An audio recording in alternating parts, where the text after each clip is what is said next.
Dennis Erickson was 34 years old, and the woman he loved more than life itself was being lowered into the ground while her mother stood 3 feet away from him, checking her watch like she had a lunch reservation to keep.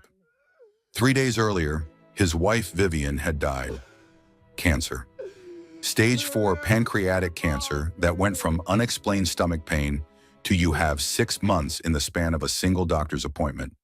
That was 8 months ago in late March. They got 2 extra months together. 2 months of stolen time where every sunrise felt like a gift and every sunset felt like a countdown. Vivian passed away on a quiet Tuesday morning in November 2024, holding Dennis's hand in the bedroom of their home in suburban Charlotte, North Carolina. She was 32 years old. Now Dennis stood at Oak Hill Cemetery under a gray sky that threatened rain, watching the casket descend. He couldn't stop crying. His shoulders shook. His chest heaved.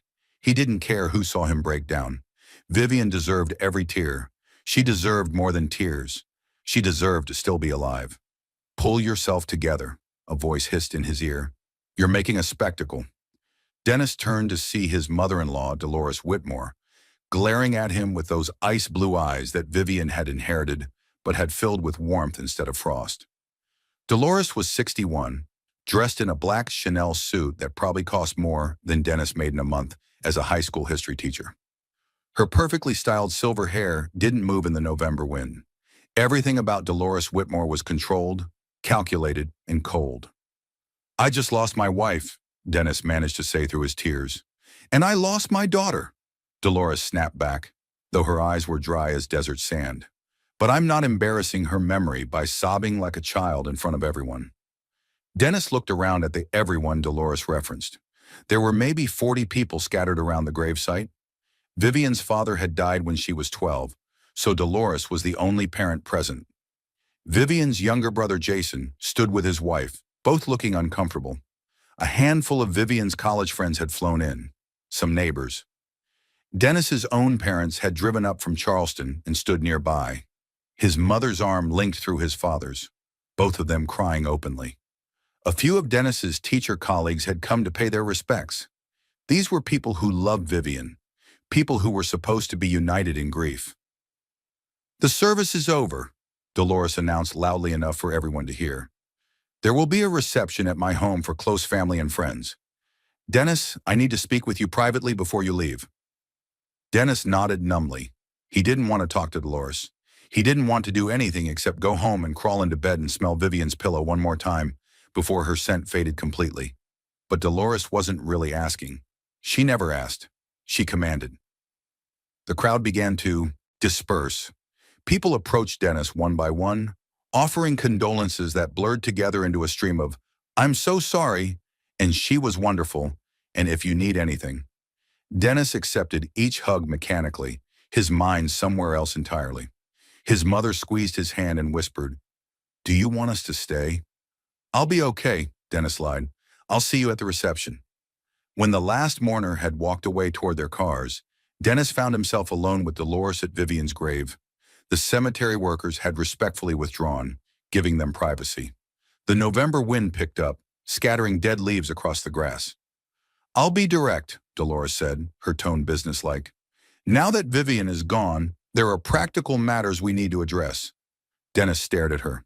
"Practical matters? We just buried her." "Which is precisely why we need to discuss this now, before things become complicated."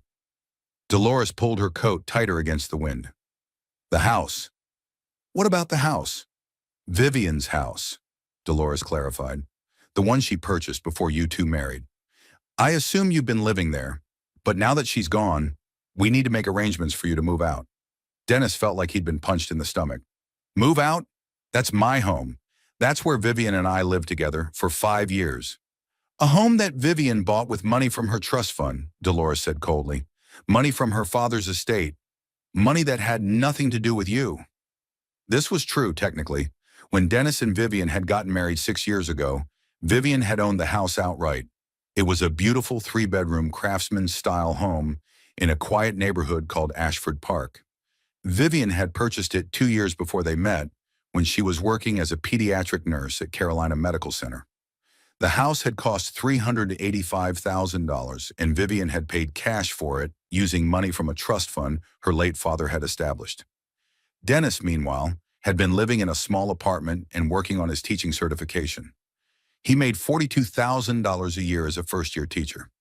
Vivian made about $68,000 as an experienced nurse. The economic gap between them had never mattered to Vivian. She loved Dennis for who he was, not what he earned. But it had always mattered to Dolores. "I never asked Vivian to put me on the deed," Dennis said quietly. "She wanted to keep the house in her name for financial planning purposes. Our attorney recommended it for estate tax reasons." "How convenient for you to remember that now," Dolores sneered. "In any case, the house belonged to Vivian, which means it now becomes part of her estate. And since Vivian didn't leave a will—" "She did leave a will," Dennis interrupted. Dolores's eyebrows rose. "Excuse me?" "Vivian made a will 2 years ago when she first got diagnosed. We both did." Dennis's voice was steady now despite the tears still streaming down his face. "Our attorney helped us get everything in order." Something flickered across Dolores's face. Surprise, maybe, or anger. "I see. And I suppose in this alleged will, Vivian left everything to you?" "I'm her husband, Dolores. That's generally how it works." "Her husband of 6 years," Dolores said, her voice dripping with disdain. 6 years during which you contributed essentially nothing to her life. You made what, $45,000 a year teaching? While my daughter supported you?"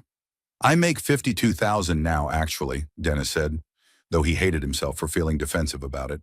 "And Vivian never supported me. We split expenses proportionally based on our incomes. We had a partnership." "A partnership," Dolores repeated mockingly. "Is that what you call a situation where a successful young woman pays most of the bills while her underachieving husband plays at being a teacher?" The words hit Dennis like slaps. This was vintage Dolores. She'd never approved of Dennis. From the moment Vivian had brought him home to meet her family, Dolores had made her disapproval clear. Dennis wasn't wealthy enough, wasn't ambitious enough, wasn't good enough for her daughter. Vivian's father had come from old money, not spectacular wealth, but comfortable. He'd built a successful regional insurance business before dying of a heart attack at 48. He'd left behind a substantial estate that Dolores had managed with an iron fist. Vivian and her brother Jason had each received trust funds worth about $800,000. Dolores had kept the rest, including the insurance business, which she'd sold for a significant profit. Dolores had always envisioned Vivian marrying someone from their social circle, a doctor perhaps, or a successful entrepreneur. Instead, Vivian had fallen in love with a middle-class teacher who grew up in a modest 3-bedroom ranch in Charleston, whose parents were a postal worker and a librarian, and who thought that spending more than $70 on a dinner was extravagant. "I loved Vivian," Dennis said simply, "and she loved me. That's all that mattered." "Love," Dolores scoffed. "Love doesn't pay mortgages or build futures. Though in this case, I suppose it didn't need to, since Vivian had already paid for the house." "Why are you doing this?" Dennis asked. "Why now? Can't we at least get through the funeral before you start attacking me?" "I'm not attacking you. I'm being practical." Dolores checked her watch again.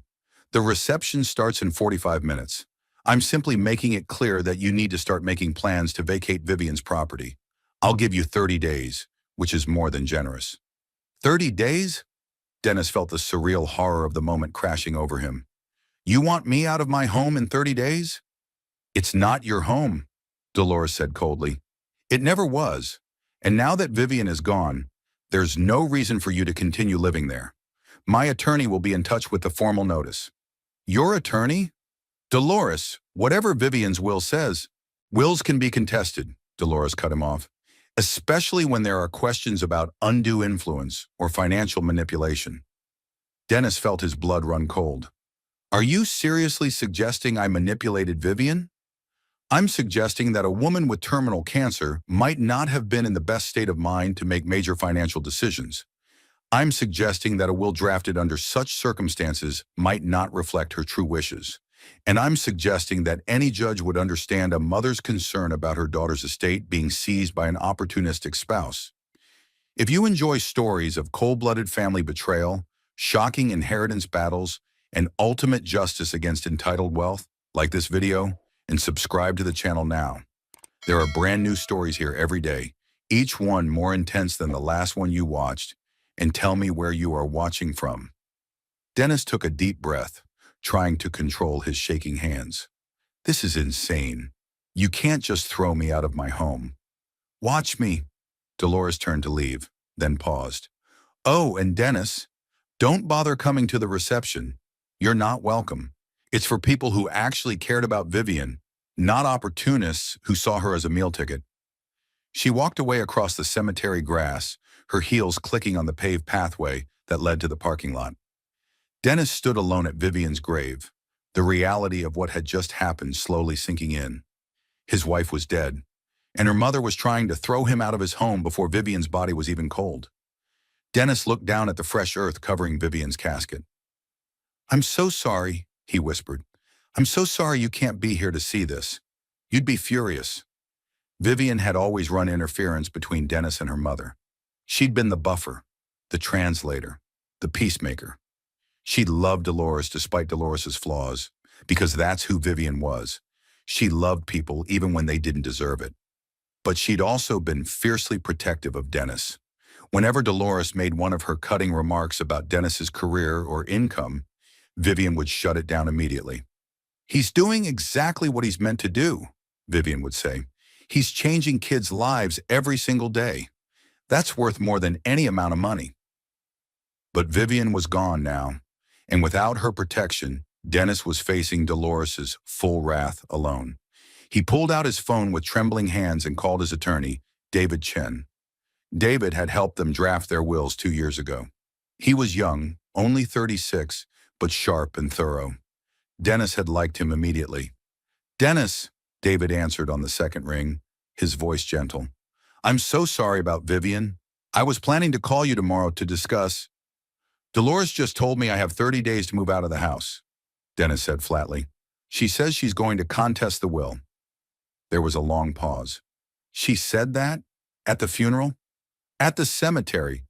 Literally standing at Vivian's grave?" "Jesus," David muttered. Okay, first of all, breathe. Second of all, don't panic. Vivian's will is ironclad. I drafted it myself. Everything goes to you. The house, her remaining trust fund assets, her retirement accounts, everything. She was very clear about her wishes. Dolores says she'll claim undue influence, that Vivian wasn't in her right mind because of the cancer. Vivian was diagnosed 2 years ago and was completely lucid when we drafted the will. We have medical documentation of her mental capacity. We even had her doctor provide a statement confirming she understood the decision she was making. Dolores can contest all she wants, but she won't win. Dennis felt a tiny bit of relief. She also said the house was Vivian's property and I have no right to it. The house is now part of Vivian's estate, which passes to you as her sole beneficiary. Once probate is complete, the deed will transfer to your name. Dolores has no claim to it whatsoever. How long does probate take? In North Carolina? Typically 4 to 6 months if there are no complications. If Dolores decides to contest, it could take longer, maybe a year. But Dennis, I need to be honest with you. She's not going to win. The will is solid. I designed it specifically to be contest-proof because, well, Vivian warned me about her mother. Dennis almost laughed despite everything. Of course, Vivian had warned David about Dolores. Vivian had known exactly what her mother was capable of. "What do I do now?" Dennis asked. "You go home," David said firmly. "You do not move out. You do not let Dolores intimidate you into leaving your property. That house is legally yours, even if it takes a few months for the paperwork to reflect that. If she sends you any formal notices, forward them to me immediately. And Dennis, don't engage with her. Don't argue. Don't try to reason with her. Just refer everything to me." "Okay," Dennis said. "Thank you, David. I'll call you tomorrow to schedule a time to go over everything in detail. For now, just get through today. And again, I'm so sorry about Vivian." After they hung up, Dennis stood at the grave for a few more minutes. The cemetery workers were hovering at a respectful distance, waiting to finish filling in the plot. Dennis knew he should leave, but he couldn't quite make his feet move. "I'm not going anywhere," he said quietly to Vivian's grave. She wants me gone, but I'm staying. This was our home. These are our memories. I'm not letting her take that away." The wind picked up again, colder now. The first drops of rain began to fall. Dennis turned and walked toward the parking lot, his mind reeling. He didn't go to Dolores's reception. Instead, he drove home to the house in Ashford Park, the house where he and Vivian had built their life together, where they'd painted the walls and planted the garden and argued about what color to make the guest room, where Vivian had received her diagnosis and where they'd spent her final weeks making every moment count. The house was dark when Dennis arrived. He'd left that morning before dawn to get to the funeral home. The November afternoon was already fading into evening.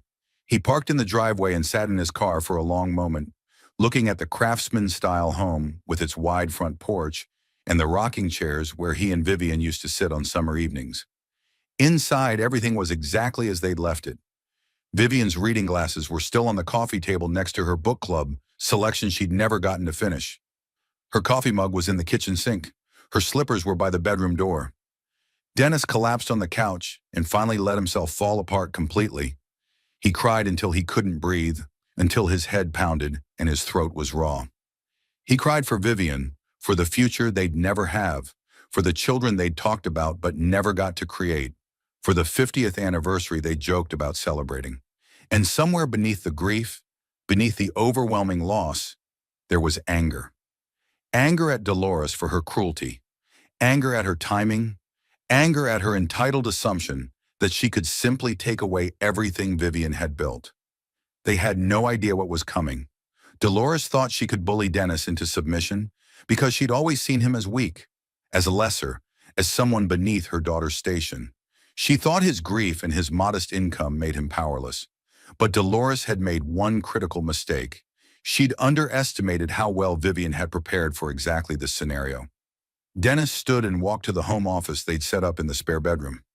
He opened the filing cabinet where they kept important documents and pulled out a manila folder labeled Estate Planning. Inside were copies of their wills, advance directives, power of attorney documents, and property records. He found what he was looking for, a copy of the house deed. He'd looked at it a few times over the years, but had never really studied it carefully. Now he read every word. The property was purchased by Vivian Elizabeth Whitmore on March 15, 2018 for $385,000. The deed showed Vivian as the sole owner. Everything was exactly as Dolores had described. The house had been Vivian's property, purchased with her money before they married. But then Dennis noticed something. In the bottom corner of the deed was a notation dated January 8, 2023, less than 2 years ago. It referenced a deed modification filed with the Mecklenburg County Register of Deeds. Dennis's heart started racing. He searched through the folder until he found another document, this one newer. It was indeed a deed modification, signed by Vivian and notarized. As he read the document, Dennis felt tears spring to his eyes again. But this time they were different. These weren't tears of grief or anger. They were tears of gratitude. Because Vivian, in her infinite wisdom and love, had taken care of everything. The deed modification, executed on January 8, 2023, just 3 months after her diagnosis, had changed the ownership structure of the house. It was no longer in Vivian's name alone. The property was now held in both their names as tenants by the entirety, a special form of joint ownership available only to married couples in North Carolina. And crucially, it included survivorship rights. Dennis knew what this meant. He'd researched property law when they were doing their estate planning. Tenancy by the entirety meant that upon Vivian's death, the property automatically transferred to Dennis. It didn't go through probate. It didn't become part of Vivian's estate. It simply became his, immediately and irrevocably. Dolores could contest the will all she wanted. She could hire expensive attorneys and drag things out in court. But none of that mattered when it came to the house. Because the house wasn't part of Vivian's estate. It was already Dennis's property. It had been the moment Vivian died. Dennis sank into the desk chair, holding the deed modification and shaking hands. Vivian had done this. Vivian had known that Dolores would try something like this. She'd known her mother well enough to predict exactly what would happen, and she'd protected Dennis in the one way that mattered most. She'd made sure he'd never lose their home. At the bottom of the deed modification, Vivian had written a note in her neat handwriting. For Dennis, this house is ours, and it always will be. All my love, S. Dennis traced the words with his finger, fresh tears streaming down his face. Even in death, Vivian was taking care of him. Even knowing what was coming, she'd thought ahead and made sure he'd be okay. Tomorrow, Dolores would probably send her formal eviction notice. She'd probably be smug about it, confident that her wealth and her attorneys would crush Dennis easily. But what happened next would shock her. Because when Dolores tried to claim the house as part of Vivian's estate, she was going to learn that it wasn't part of the estate at all. The deed was already in Dennis's name. The property was already his. And there wasn't a single thing Dolores could do about it. Dennis carefully returned the documents to the filing cabinet. He would call David tomorrow and make sure everything was properly documented and filed. But for tonight, he just needed to sit with this knowledge. Vivian had loved him. Vivian had protected him. And Vivian had made absolutely sure that her mother couldn't take away the home they'd built together. "Thank you," Dennis whispered into the empty office. "Thank you, Vivian. I love you so much." Outside, the November rain fell steadily. Inside, Dennis sat in the home that was irrevocably, legally, and permanently his, and began to understand that sometimes the best protection against cruelty was simply preparation. Dolores wanted a war, but she'd already lost, and she didn't even know it yet. The formal eviction notice arrived by courier, the EEE. Next morning at 9:30, Dennis was sitting at the kitchen table, drinking coffee he couldn't taste and staring at nothing, when the doorbell rang. He signed for the thick envelope with numb fingers and carried it back inside. The letter was printed on expensive cream-colored stationery with the letterhead, Whitmore and Associates Legal Group. Dennis almost laughed. Of course, Dolores had her own law firm on retainer. The letter was signed by a senior partner named Harrison Whitmore, Dolores's late husband's cousin, Dennis realized. Even her attorneys were family members. The letter stated, in formal legal language, that Dennis Erickson was occupying property belonging to the estate of Vivian Elizabeth Whitmore Erickson and was required to vacate within 30 days. Failure to comply would result in formal eviction proceedings. It was dated the day of Vivian's funeral, meaning Dolores had instructed her attorney to draft it before Vivian was even buried. Dennis set the letter aside and called David Chen. "I got the eviction notice," Dennis said when David answered. "Forward it to me. I'll respond today." David's voice was calm and confident. "Have you looked at the deed modification Vivian filed?" "I found it last night. The property is in both our names as tenants by the entirety." "Exactly, which means Dolores's eviction notice is legally meaningless. You can't be evicted from property you own. I'm going to send a response to her attorney explaining that the house transferred to you automatically upon Vivian's death and is not part of her probate estate." "How do you think she'll react?" "Badly," David said bluntly. "But that's not your problem. Let me handle the legal side. You just focus on taking care of yourself." After they hung up, Dennis tried to go about his day. He'd taken bereavement leave from school, 2 weeks that the principal had granted without hesitation. His colleagues had been supportive. His students had sent cards. Teaching had always been Dennis's calling. He loved it, despite the modest salary that Dolores found so contemptible. But right now, he couldn't imagine standing in front of a classroom and pretending to be okay. His phone buzzed with a text from his mother. "How are you holding up, sweetheart? Your father and I are worried about you." Dennis typed back, "I'm okay. Dolores sent an eviction notice. My attorney is handling it." The response came immediately. "That woman is unbelievable. What can we do?" "Nothing right now. Just knowing you're there helps." His mother sent back a heart emoji, which made Dennis smile despite everything. His parents had never had much money, but they'd given him something Dolores's wealth could never buy: unconditional love and support. The rest of the day crawled by in a haze of grief and exhaustion. Dennis tried to eat but couldn't. He tried to sleep but lay awake staring at the ceiling. Every corner of the house held memories of Vivian, her laugh echoing from the kitchen, her voice calling up the stairs, the way she'd curl up on the couch with her feet tucked under her, reading nursing journals and medical thrillers with equal enthusiasm. The next morning, David called back. "I sent the response to Dolores's attorney. I included a copy of the deed modification and a letter explaining the legal situation. I made it very clear that any attempt to claim the property as part of Vivian's estate would fail, and that continued harassment could result in a countersuit. What did they say? I haven't heard back yet. But Dennis, I need to prepare you for something. Dolores isn't going to accept this quietly. When she realizes she can't take the house through the estate, she might try other tactics. Like what? Claiming you coerced Vivian into changing the deed, arguing that she wasn't mentally competent when she signed the modification, trying to prove fraud or undue influence. None of it will work, but it could drag things out. Dennis felt a headache building behind his eyes. How long could this go on? Depends on how vindictive she wants to be. Could be a few months, could be a year or more if she really pushes it. But Dennis, she will lose. The deed modification is legal, properly executed, and notarized. Vivian was examined by her oncologist that same week, and his notes confirmed she was fully competent. We have everything documented. Vivian thought of everything, Dennis said quietly. She did, David agreed. She told me specifically that she wanted to make sure you'd be protected if anything happened to her. She said her mother would try to take everything, and she wanted to make that impossible. Dennis's eyes burned with fresh tears. Even facing her own mortality, Vivian had been thinking about him, protecting him, making sure he'd have a home in security after she was gone. Thank you, David, for everything. I'm just doing my job. Vivian was a good person, and you were good to her. That's what matters. That afternoon, Dennis's phone rang with an unfamiliar number. He almost didn't answer, but something made him pick up. Dennis, it's Jason, Vivian's younger brother. Dennis hadn't spoken to him since the funeral. Jason was 30 years old, worked in commercial real estate in Atlanta, and had always been cordial to Dennis, if not particularly warm.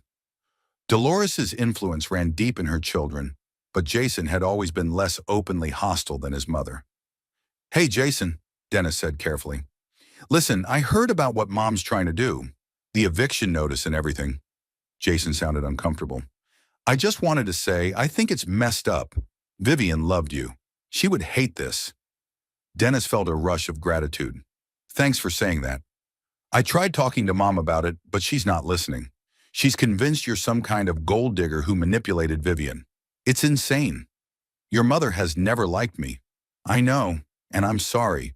Vivian and I talked about it sometimes. She knew Mom was hard. On you. Jason paused. Look, I can't go against Mom publicly. She controls the family trust and my inheritance. But privately, I want you to know that I think she's wrong. And if there's anything I can do to help without putting myself in her crosshairs, let me know. It wasn't much, but it was something. I appreciate that, Jason. Really. After they hung up, Dennis felt slightly less alone. At least someone in Vivian's family recognized the injustice of what Dolores was doing. The next few days passed in a strange limbo. Dennis went through Vivian's things slowly, crying over photographs and old birthday cards. He found a journal she'd kept during her illness, and reading her words felt like hearing her voice again. One entry from January of 2023, right after she'd filed the deed modification, caught his attention. I went to David's office today and changed the deed on the house. Dennis doesn't know yet. I'll tell him when the time is right. I don't want him to think I don't trust him or that I'm planning for the worst. But I know my mother. The second I'm gone, she'll try to take everything from him. She's never believed he loved me for me. And she'll use my death as an excuse to punish him for not being the son-in-law she wanted. So I'm making sure she can't touch our home. This house is Dennis's. It's his security, his sanctuary, his future. Mom can't have it. I won't let her take away the one stable thing in his life after I'm gone. Dennis pressed the journal to his chest and wept. Vivian had known. She'd understood exactly what would happen, and she'd protected him. On the 5th day after the funeral, David called again. Dolores's attorney responded to my letter. And they're not backing down. They're claiming that Vivian was under duress when she signed the deed modification, that you manipulated her during a vulnerable time, and that the document should be voided. That's ridiculous. Vivian made her own decisions. I know, and we can prove it. I've already contacted Dr. Patel, Vivian's oncologist. He's willing to testify that Vivian was fully competent in January 2023 and that there were no signs of cognitive impairment. I've also pulled the notary records. The modification was witnessed by two independent parties at my office, neither of whom had any connection to you. This case has no merit. So what happens now? Dolores's attorney is filing a formal challenge to the deed modification. It'll go before a judge, probably in the next few months. We'll present our evidence, they'll present theirs, which will be nothing but speculation and character attacks, and the judge will rule in our favor. How much is this going to cost? Dennis asked. It was a question he'd been dreading. His teacher's salary didn't leave much room for expensive legal battles. Don't worry about my fees right now. We'll work something out after this is settled. Vivian set up a retainer account for exactly this kind of situation. She knew you'd need legal protection. Of course she had. Vivian had thought of everything. Make sure you're subscribed to this channel if you have not, because the ending of this story will blow your mind. And drop a comment below telling me what you think Dennis should do next. The weeks crawled by. Thanksgiving came and went. Dennis spent it alone, unable to face the holiday without Vivian. His parents invited him to Charleston, but he couldn't bring himself to leave the house. Christmas decorations appeared in neighbors' yards, but Dennis couldn't imagine celebrating anything. Dolores, meanwhile, escalated her campaign. She started calling Dennis's school, claiming he was mentally unstable and shouldn't be around children. The principal called Dennis personally to assure him that the accusations were baseless and that his job was secure. "We know you're grieving," Principal Hernandez said kindly. "Take all the time you need. Your position will be here when you're ready." Dolores also began spreading rumors in Vivian's social circle. She told Vivian's friends that Dennis had isolated Vivian from her family, that he'd controlled their finances, that he'd pressured her into changing the deed while she was sick and vulnerable. Some of Vivian's friends believed her. Others reached out to Dennis to tell him they knew the truth. One of Vivian's closest friends, a fellow nurse named Jennifer, called Dennis in early December. "I just want you to know that some of us aren't buying Dolores's bullshit," Jennifer said bluntly. "Vivian talked to me about the deed change. She said she was protecting you from her mother. She knew Dolores would pull something like this." "Did she tell you why she did it?" Dennis asked. "She said, 'My mom thinks Dennis married me for money,' which is insane because Dennis couldn't care less about money. But when I'm gone, she's going to try to take everything from him out of spite. I'm making sure that doesn't happen. The house is his. He needs security, and I'm going to make sure he has it." Those were her exact words. Dennis felt his throat tighten. "Thank you for telling me that." "Vivian loved you so much," Jennifer said softly. "Don't let Dolores make you doubt that." The court date was set for mid-January, almost 2 months after Vivian's death. David prepared meticulously, gathering medical records, notary statements, witness testimonies, and financial documents. He built an airtight case showing that Vivian had been fully competent, acting of her own free will, and had explicitly intended to protect Dennis from her mother. Dolores, meanwhile, hired additional attorneys, a team of 3 from a high-powered firm in Charlotte. They filed motion after motion, each one more ridiculous than the last. They demanded Dennis's financial records going back 10 years. They subpoenaed Vivian's medical records and therapist notes. They even tried to claim that Dennis had somehow brainwashed Vivian using psychological manipulation tactics. "They're throwing everything at the wall to see what sticks," David explained. "It's a common tactic when you don't have a real case. They're hoping to overwhelm us or find some tiny inconsistency they can exploit. Will it work? No, because we have the truth on our side, and the truth is very simple. Vivian owned the house. Vivian added you to the deed. Vivian was legally competent when she did so, and the deed modification was properly executed. Everything else is just noise." But the noise was exhausting.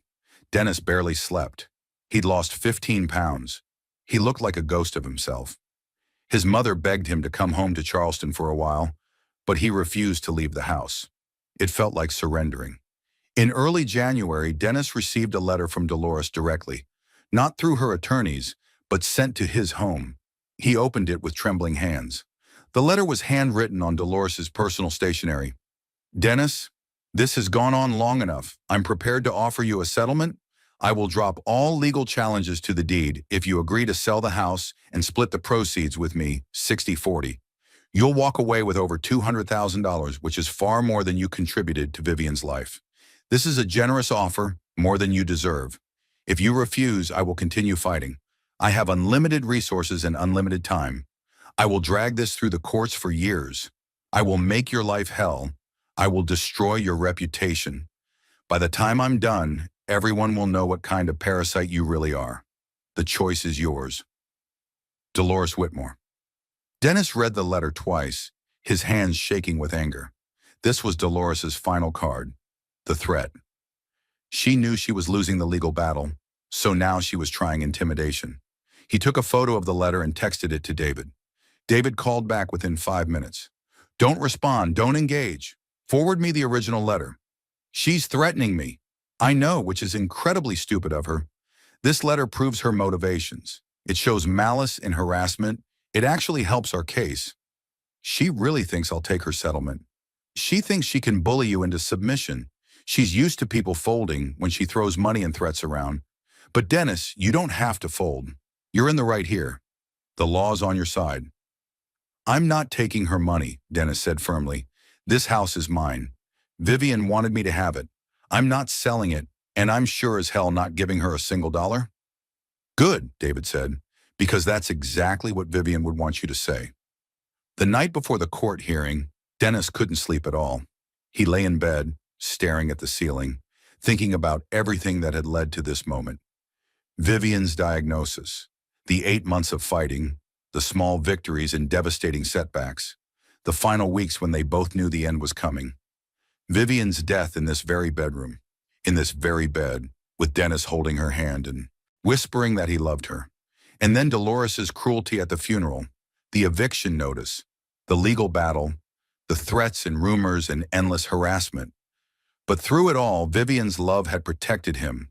The deed modification she'd filed, the careful documentation, the conversations with friends where she'd explained her intentions, even her journal entries. Vivian had built an impenetrable legal fortress around Dennis, and Dolores couldn't break through no matter how hard she tried. Tomorrow in court, that fortress would prove its strength. Dennis got out of bed at dawn and put on his best suit, a navy blue one that Vivian had bought him for their 4th anniversary.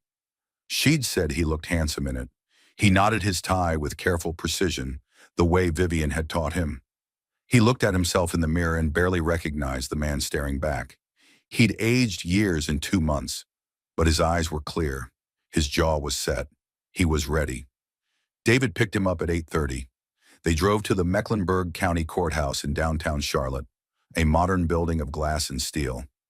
Dolores was already there when they arrived, surrounded by her legal team. She wore a black St. John's suit and diamond earrings. She looked at Dennis with pure contempt. Dennis looked back at her with something that surprised him: pity. Because Dolores had lost Vivian too. She'd lost her daughter.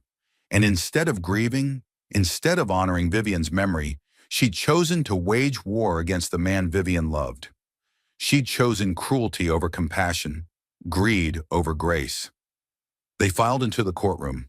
Judge Rebecca Morrison presided, a woman in her mid-50s with sharp eyes and no-nonsense demeanor. She'd reviewed all the filings in advance, David had assured Dennis. She knew the case inside and out. Dolores's lead attorney, a silver-haired man named Charles Dennison, spoke first. He painted Dennis as a manipulator, a predator who'd targeted a vulnerable young woman with money. He claimed the deed modification was executed under duress, that Vivian had been confused by her medication, that Dennis had isolated her from her family and controlled her decisions. It was a compelling story. It was also complete fiction. Then David stood up. He was younger than Dennison, less polished, less expensive looking, but when he spoke, his words carried the weight of truth. Your Honor, this case is very simple, David began. Vivian Whitmore Erickson was a competent adult who made a legal modification to her property deed. She did so while healthy.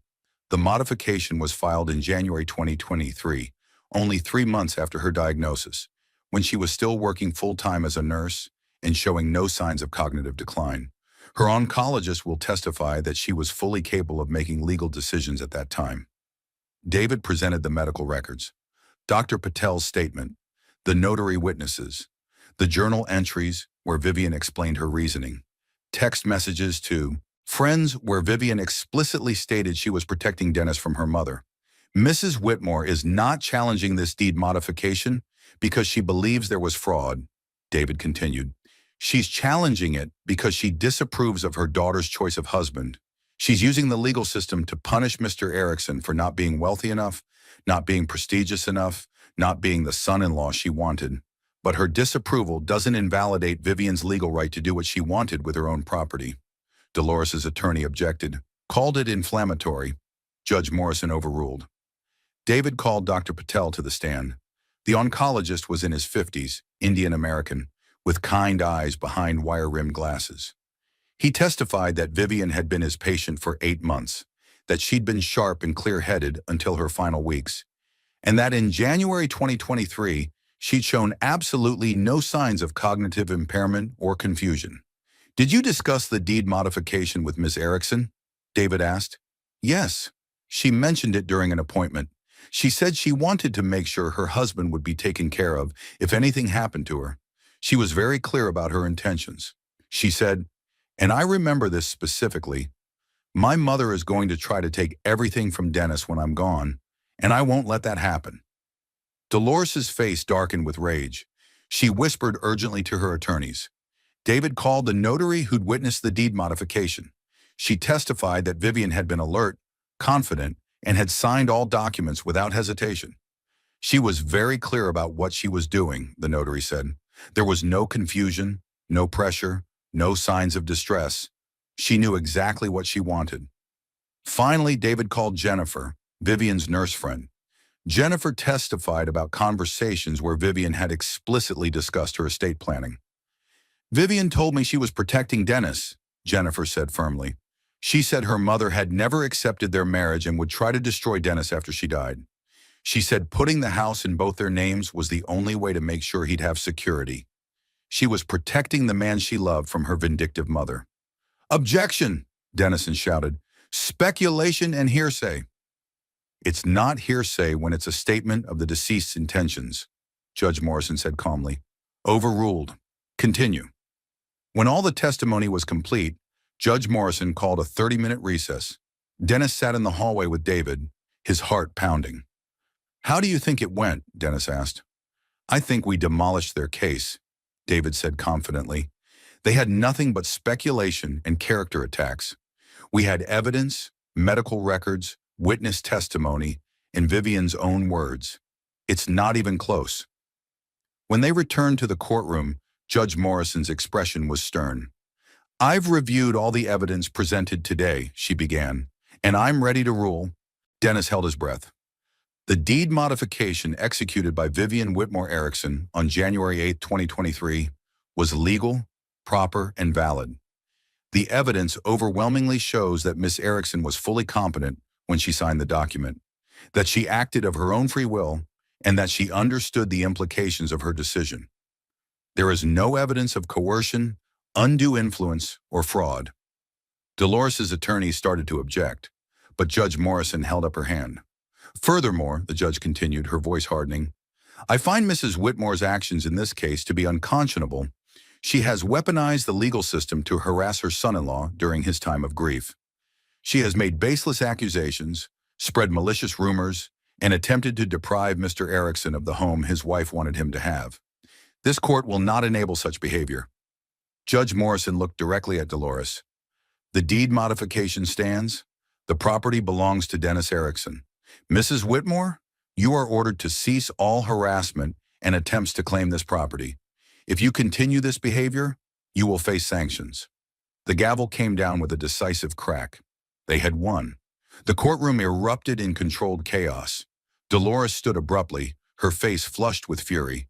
Her attorneys immediately surrounded her, speaking in urgent whispers. Across the aisle, David shook Dennis's hand with a broad smile. "Congratulations, it's over." Dennis felt numb. He'd won. The house was legally, irrevocably his. Dolores couldn't touch it. But the victory felt hollow because Vivian still wasn't there to share it with him. She'd given him this gift, this protection, this security, and he couldn't even thank her. "Mr. Erickson," Judge Morrison's voice cut through the noise. Dennis looked up to see her gazing at him with unexpected kindness. "I'm very sorry for your loss." Your wife clearly loved you very much." "Thank you, Your Honor," Dennis managed to say, his voice thick with emotion. Dolores stormed out of the courtroom without a backward glance, her legal team trailing behind her. Dennis watched her go, expecting to feel triumph or satisfaction. Instead, he just felt tired. Outside the courthouse, David walked Dennis to his car. The January afternoon was cold and gray, matching Dennis's mood. "What happens now?" Dennis asked. "Now you go home," David said. "The property is yours, free and clear. I'll handle the final paperwork to make sure everything's properly recorded. Dolores can't appeal Judge Morrison's decision. There's no legal basis. It's done. She's going to hate me even more now." "Probably, but that's not your problem anymore. You don't have to engage with her ever again if you don't want to." Dennis drove home in a daze. The house looked exactly as it had when he left that morning, but somehow it felt different. Lighter, maybe. Or perhaps that was just Dennis himself, feeling the weight of uncertainty finally lift from his shoulders. He called his parents to tell them the news. His mother cried with relief. His father said gruffly, "That's my boy. Vivian would be proud." Jason texted congratulations and added, "Mom is furious, but she'll get over it. You did the right thing." That night, Dennis sat in the living room, where he and Vivian had spent countless evenings together. He pulled out her journal again and read more entries. One from February 2023, a month after she'd filed the deed modification, made him smile through his tears. "Dennis found out about the deed change today. I finally told him. He got upset, not because I did it, but because he hated that I had to protect him from my own mother. He said, 'I don't want you to worry about this stuff. You should be focused on getting better, not on legal documents.'" Sweet, naive Dennis. As if I could stop worrying about his future. As if I could leave this world without making sure he's taken care of. He doesn't understand that protecting him gives me peace. It's one of the few things I can still control. Dennis closed the journal and pressed it against his chest. Vivian had known him so well. She'd known he'd resist being protected, that he'd want to handle things himself, that accepting help made him uncomfortable. But she'd protected him anyway because that's what love was, caring for someone even when they insisted they didn't need it. The next few days were surprisingly quiet. Dennis had expected Dolores to retaliate somehow, but there was only silence. He returned to work in late January, 2.5 months after Vivian's death. His students welcomed him back with handmade cards and awkward but sincere condolences. Teaching was hard, harder than he'd expected. Every day felt like walking through fog, but it was also healing. His students needed him, and having a purpose beyond his grief helped. In February, Dennis received an unexpected visitor. He came home from school one afternoon to find Jason's car in his driveway. Vivian's brother was sitting on the front porch, looking uncomfortable. "Jason?" Dennis approached cautiously. "What are you doing here?" "Can we talk?" Jason asked. "Just for a few minutes?" Dennis unlocked the door and led Jason inside. They sat in the living room, the same room where Vivian had received her diagnosis, where she'd spent her final weeks on the couch watching old movies and pretending she wasn't dying. "I wanted to apologize," Jason said without preamble, "for Mom, for everything she put you through, for not standing up to her sooner." Dennis was surprised. "You don't have to apologize for your mother's actions." "Yes, I do, because I enabled them by staying silent." Jason looked around the room, his eyes landing on a framed photo of Vivian on the mantel. "Vivian was my big sister. She always protected me when we were kids. Mom could be intense, demanding. Vivian took the brunt of it so I wouldn't have to, and I never really thanked her for that." "She loved you," Dennis said simply. "I know, and she loved you. That was obvious to anyone who actually paid attention." Jason ran a hand through his hair, looking more like Vivian than Dennis had ever noticed. They had the same nose, the same way of tilting their heads when they were thinking. "Mom convinced herself that you were using Vivian, that you married her for money. But I saw how you were with her, especially during the cancer. You never left her side.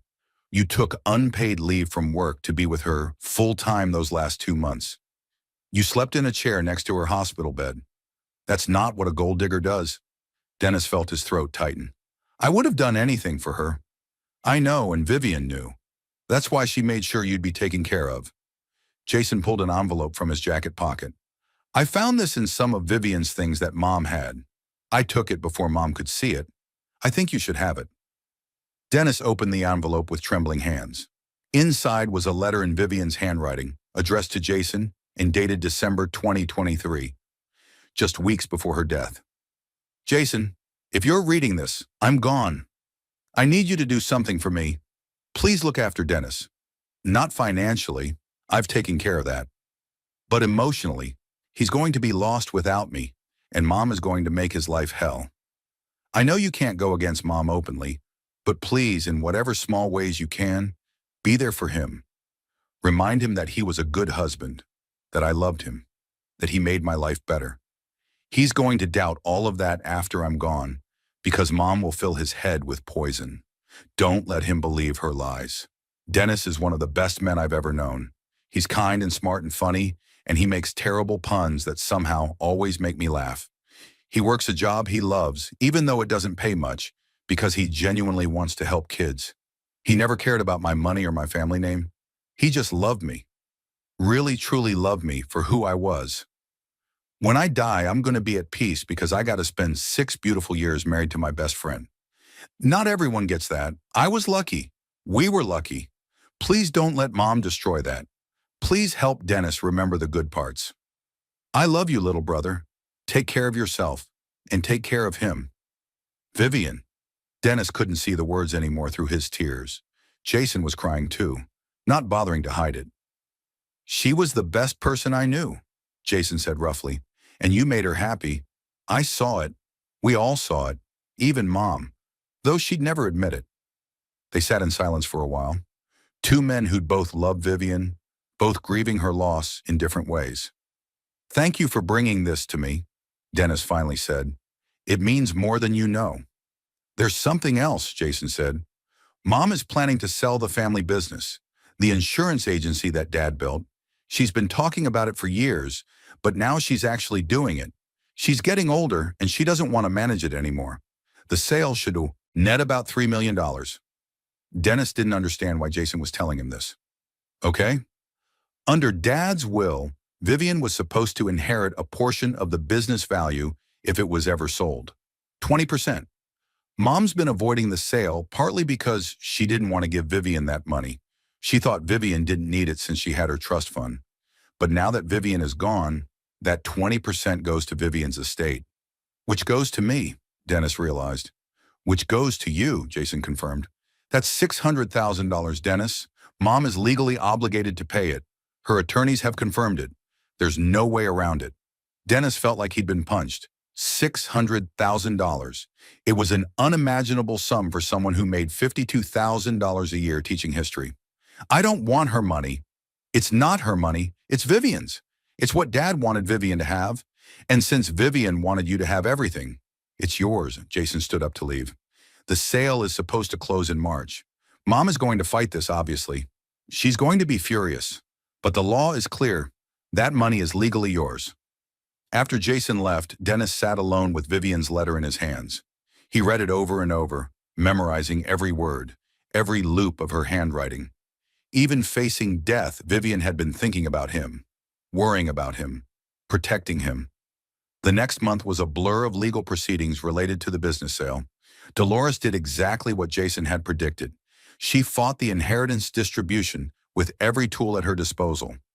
She argued that Vivian's share should go to Jason instead. She tried to claim the will was invalid. She attempted to tie up the sale in litigation. But David Chen, now familiar with Dolores' tactics, shut down each attempt methodically.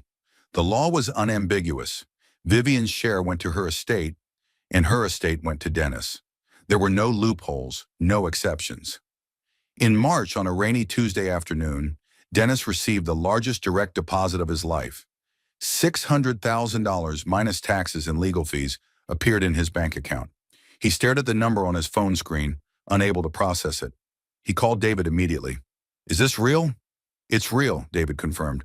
The business sale closed yesterday. Dolores was required to distribute the inheritance. She tried to delay the payment, but the judge wasn't having it. The money is yours, free and clear. Dennis didn't know what to feel. The money was life-changing. He could pay off his car. He could finally fix the roof. He could put away for retirement. He could donate to the causes Vivian had cared about.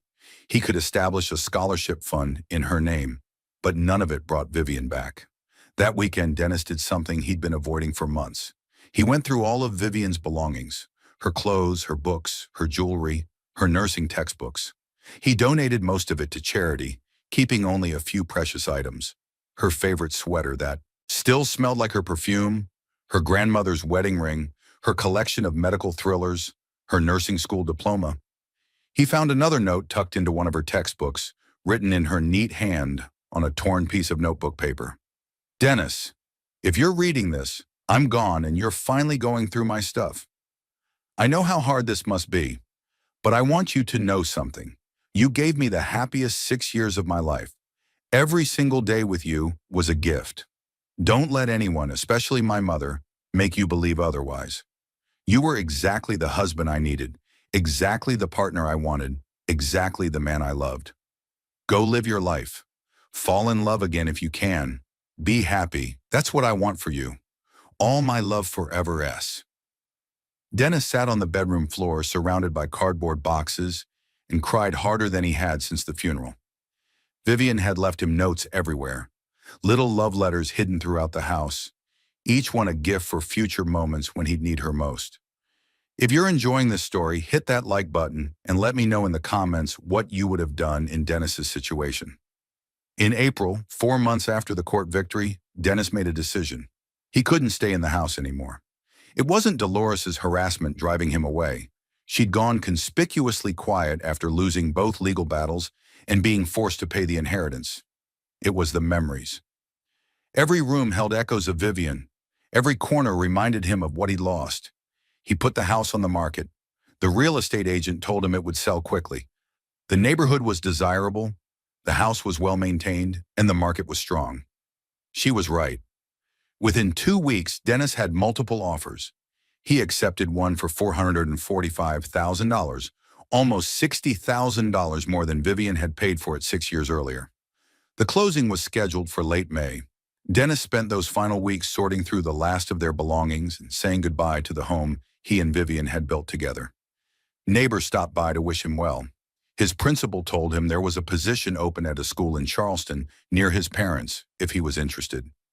Dennis was interested. It was time to go home. Time to start over. Time to build a new life that honored Vivian's memory without being imprisoned by it. The day before the closing, Dennis received an unexpected phone call from an unfamiliar number. He answered warily, half expecting Dolores's attorneys with some new legal challenge. "Dennis, it's Dolores." Dennis nearly dropped the phone. Vivian's mother hadn't spoken to him directly since the funeral. "Dolores, I'm calling because—" She paused and Dennis could hear her struggling with the words. "Because I owe you an apology." Dennis sat down, stunned. "You what?" "I owe you an apology," Dolores repeated, her voice stiff but sincere. "For everything, the eviction notice, the legal battle, the things I said about you, all of it. I was wrong." Dennis didn't know what to say. He waited. "Jason made me read Vivian's letter," Dolores continued. "The one she wrote to him. About you. About how much she loved you. How happy you made her. And I realized—" Her voice cracked slightly. "I realized I'd been so focused on what I wanted for Vivian that I never actually listened to what Vivian wanted for herself." "She wanted me," Dennis said quietly. "Yes, she did. And I couldn't accept that because you weren't what I'd envisioned for her. You weren't wealthy or prestigious or from the right family. You were just good, kind, devoted. And those things should have mattered more to me than money or status, but they didn't. I was a snob and a fool." Dennis felt something shift inside him. Not quite forgiveness, but maybe the beginning of it. "You hurt me, Dolores. During the worst time of my life, you tried to take away the one thing Vivian wanted me to have. I know, and I'm sorrier than I can express. I was angry at the world for taking my daughter, and I took that anger out on you. It was cruel and wrong." Dolores took a shaky breath. "I heard you're selling the house." "I am. I close tomorrow." "Where will you go?" "Charleston, near my parents. There's a teaching position waiting for me there. That's good. You should be near family. Another pause. Dennis, I don't expect you to forgive me. I don't expect us to be friends or stay in touch. But I wanted you to know that I understand now. Vivian loved you. You loved Vivian. You made her happy. And that should have been enough for me from the beginning. Thank you for saying that, Dennis said. He meant it. I also want you to know that I'm establishing a foundation in Vivian's name for pediatric cancer research. I'm funding it with some of the money from the business sale. If you'd like to be involved in any way, on the board or just consulted on decisions, I'd welcome your input. Vivian would want you to be part of honoring her memory. Dennis felt tears prick his eyes. I'd like that. Good. I'll have my attorney, a different attorney, send you the details. Dolores's voice softened. Vivian was lucky to have you. I should have told her that when she was alive. I should have welcomed you into our family instead of fighting against you. I failed as a mother and as a mother-in-law. I'm sorry. After they hung up, Dennis sat in the empty living room of the house he was about to leave. The furniture was gone, sold or donated. The walls were bare, showing the lighter patches where pictures had hung. The house that had been so full of life and love and laughter was now just an empty shell. But it had served its purpose. It had been a sanctuary for him and Vivian. It had protected him from Dolores's wrath. It had given him security during the darkest time of his life, and now it was giving him the financial freedom to start fresh. The next day, Dennis signed the closing papers and handed over the keys. He walked out of the house one final time, paused on the front porch and looked back. Thank you, he whispered to Vivian, to the house, to the universe. Thank you for everything. He drove to Charleston that afternoon, his car packed with the few possessions he'd kept. His parents welcomed him home with tears and tight hugs. His old bedroom was waiting for him, temporarily, until he found his own place. The teaching position would start in August, giving him the summer to settle in and heal. Over the next few months, Dennis slowly rebuilt his life. He found a small townhouse near the ocean, nothing fancy, but cozy and bright. He started therapy to process his grief. He joined a gym and began running again, something he'd loved before Vivian got sick. He volunteered at the local library just like his mother had done his whole childhood. He didn't date. He wasn't ready. Maybe he never would be. But he was learning to be okay with that. Vivian had been the love of his life. If he never found that again, he'd still be grateful for the 6 years they'd had together. In August, Dennis started teaching at Marion High School in Charleston. His students were bright and curious and reminded him why he'd chosen this profession in the first place. He wasn't the same enthusiastic teacher he'd been before Vivian's illness. Grief had changed him, aged him, deepened him, but he was still good at what he did. His students responded to his quiet strength and genuine care. In November, 1 year after Vivian's death, Dennis attended the first board meeting for the Vivian Whitmore Erickson Foundation. Dolores was there, more subdued than he'd ever seen her. Jason attended with his wife. Several of Vivian's nursing colleagues had joined the board. Together, they planned fundraising events and research grants and awareness campaigns. It wasn't a reconciliation, exactly. Dennis and Dolores would never be close. The wounds were too deep, the betrayal too fresh, but they could work together to honor Vivian's memory. They could put aside their differences for something bigger than themselves. That evening, Dennis drove to Oak Hill Cemetery. He'd avoided it for months, unable to face Vivian's grave. But now, on the anniversary of her death, he felt ready.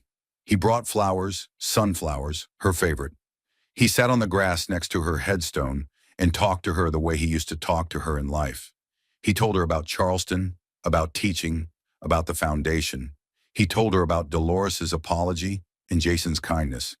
He told her about the house selling and the money she'd left him and how he was using it to build a good life. You took care of me, he said quietly. Even when you were dying, even when you should have been focused on yourself, you were still protecting me. You made sure I'd have a home. You made sure I'd have security. You made sure your mother couldn't destroy me.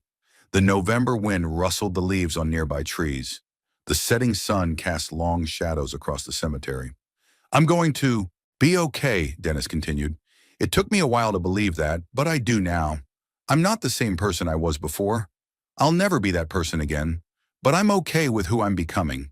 Someone who knows the value of love, someone who understands that protecting the people you care about is the highest form of devotion, someone who knows that wealth isn't measured in dollars, but in the relationships you build and the lives you touch. He placed the sunflowers on her grave and stood to leave. "Thank you, Vivian," he said one more time, "for everything, for loving me, for protecting me, for teaching me what really matters. I'll carry that lesson with me for the rest of my life." As Dennis walked back to his car, he felt something he hadn't felt in a year. Peace. Not happiness, not yet, but peace. The acceptance that life goes on, that grief doesn't disappear, but becomes something you learn to carry, that love doesn't end with death but transforms into memory and gratitude. Dolores had tried to take everything from him out of spite and prejudice, but Vivian had made that impossible. Vivian's love had been stronger than Dolores's hate.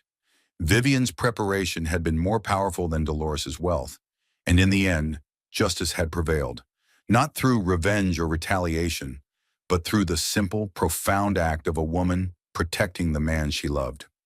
Dennis drove home as the sun set over Charleston, grateful for the years he'd had with Vivian, grateful for the security she'd given him, and grateful for the lesson she'd taught him. That the best protection against cruelty isn't revenge. It's love that plans ahead, that thinks beyond itself, that builds fortresses of legal documents and careful preparation so that even death can't destroy what two people built together. Sometimes the strongest victory isn't fighting back. Sometimes it's simply being prepared. Sometimes justice doesn't come from courtroom battles or clever revenge schemes. Sometimes it comes from a dying woman who loved her husband enough to make sure he'd be okay when she was gone.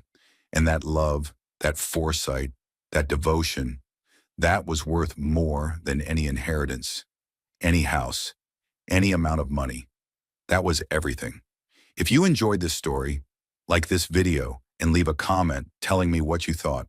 And if you're not already subscribed to the channel, please subscribe and hit the notification bell to get alerts for new stories like this one. Thanks for watching, and I'll see you next time.